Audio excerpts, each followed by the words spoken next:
आप सभी वैष्णव जन को श्री हरिवंशी श्री सद्गुरुदेव भगवान की जय हो।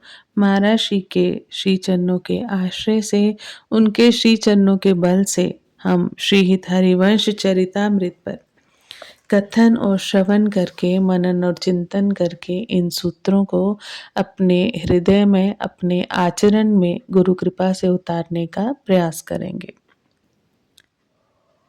श्री राधा सुधानिधि जी ग्रंथ से संकलित कुछ श्लोक, भावार्थ सहित कुछ श्लोक।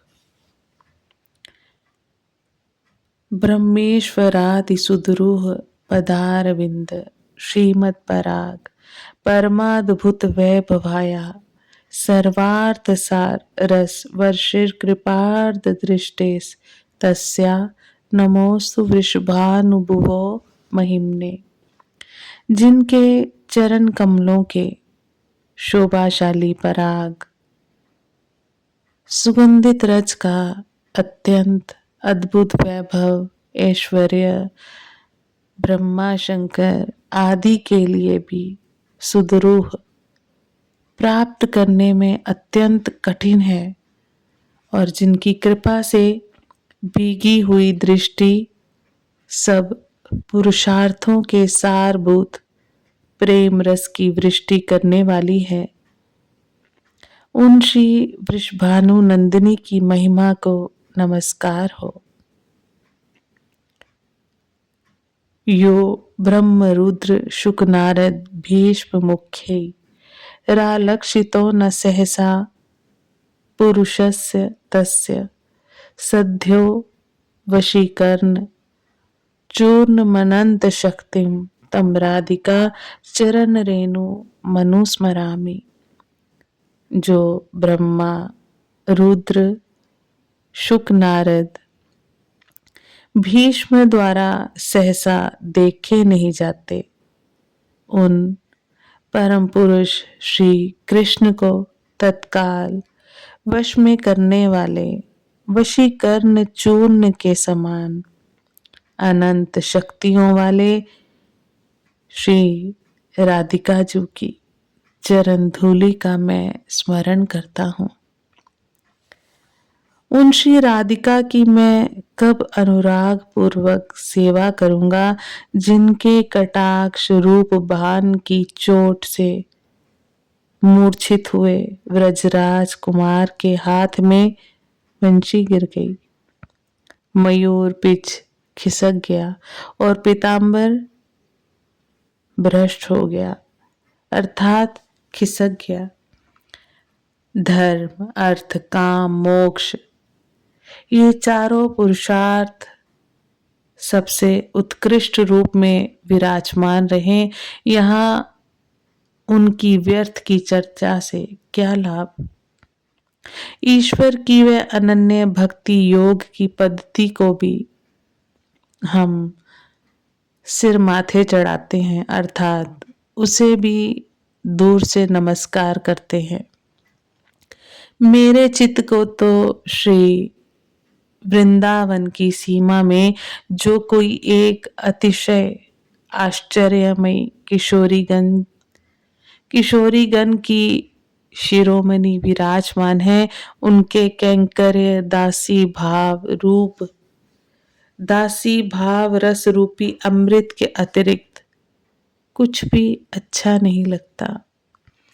एक बार भी जिसका जाप गोकुलपति श्री कृष्ण को तत्काल आकर्षित कर लेता है, जिसके प्रति प्रेम रखने वालों को समस्त पुरुषार्थ तुच्छ प्रतीत होते हैं, जिस नाम से अंकित मंत्र का जाप स्वयं माधव श्री कृष्ण भी तत्परता से करते हैं, वे राधा। ये अद्भुत दो अक्षर मेरे हृदय में स्फुरित हो। पूर्णतम प्रेम रस की मूर्ति और वरिष्ठ श्री वृषभानु की पुत्री श्री राधा का कोई अनिर्वचनीय एकांत दास्य यदि प्राप्त हो जाए तो हमको धर्मों से, देव समूह से, ब्रह्मा जी से, शिवाजी शिवाजी और श्री श्याम सुंदर के मिलने श्याम सुंदर के मिलने के प्रयत्नों से भी क्या प्रयोजन है, क्योंकि श्याम सुंदर तो अनायास प्राप्त हो ही जाएंगे। इस प्रकार श्री व्यास मिश्र जी ने ब्रजभूमि में कई महीने निवास किया। उस समय बहुत से भगवत प्रेमी संत भक्तजन भी सदा आपके समीप ही बने रहते थे। ब्रज में जहाँ जहाँ श्री कृष्णचंद्र जी की लीलाएं हुई हैं, आपने उन प्रमुख सभी लीला स्थलियों के दर्शन किए। इस प्रकार हितजू के प्रगट के बाद व्यास मिश्र जी 6 महीने और वास करके अपने परिवार के साथ सभी लीला स्थलियों के दर्शन करते रहे, जिनमें प्रमुख 12 वन, मधुवन, तालवन, कुमुदवन, बहुलावन, कामवन, खिदिरवन, वृंदावन, भद्रवन, बांडीरवन, बेलवन, लोहवन और महावन थे। जगह जगह पड़ाव डालकर वहां की दिव्य स्थलियों का रसास्वादन करते तथा वहां के ब्रजवासी जनों को सभी तरह से वस्तु भेंट कर उन्हें प्रसन्न करते। इसी तरह से खूब आनंदोत्सव मनाते हुए कई दिन ब्रज में निवास किए। फिर एक दिन उन्हें देववन जाने का विचार उत्पन्न हुआ। व्यास मिश्र जी सभी परिवारजनों से सलाह कर रथ, पालकी, डोला, हाथी, घोड़े, सेना आदि को लेकर ब्रज की शोभा का चिंतन करते हुए सपरिवार देववन के लिए लौट पड़े। श्रीहित हरिवंश चंद्र जी का जन्म ब्रजस्थ बात ग्राम में होने के कारण आपके पिता द्विजराज श्री व्यास मिश्र जी 6 मास पर्यंत ब्रजभूमि में ही निवास करते हुए ब्रज के दिव्य लीला स्थलियों के दर्शनों का आनंद लेते रहे। तदुपरांत उन्होंने अपने पैतृक निवास स्थल देववन को प्रस्थान किया। देववन में ये सूचना सबको पहले ही मिल चुकी थी कि श्री व्यास मिश्र जी के यहाँ एक सुंदर और अलौकिक पुत्र रत्न का जन्म हुआ है।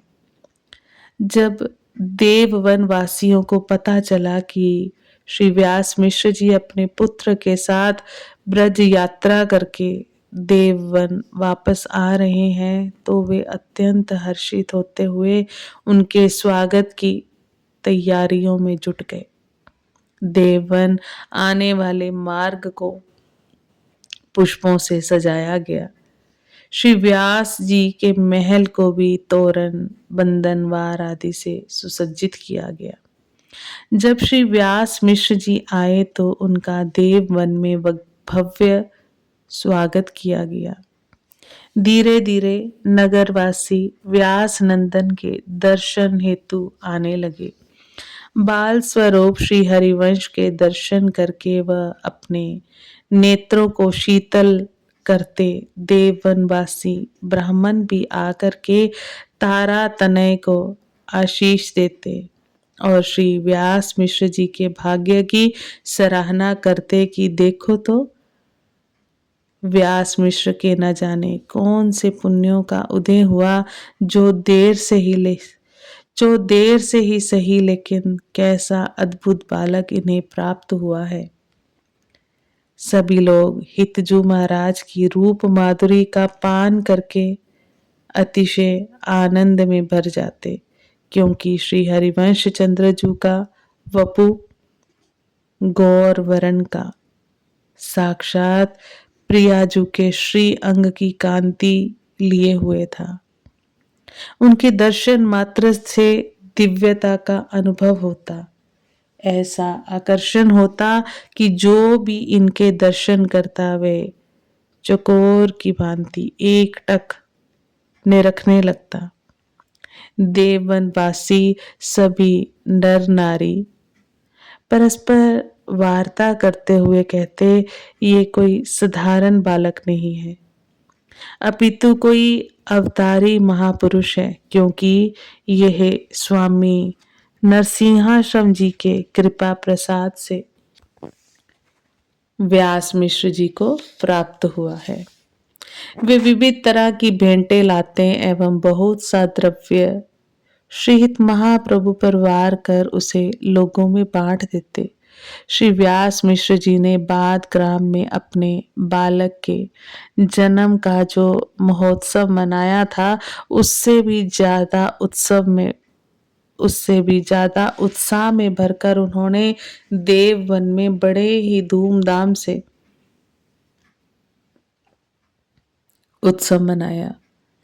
जितना समाज बाद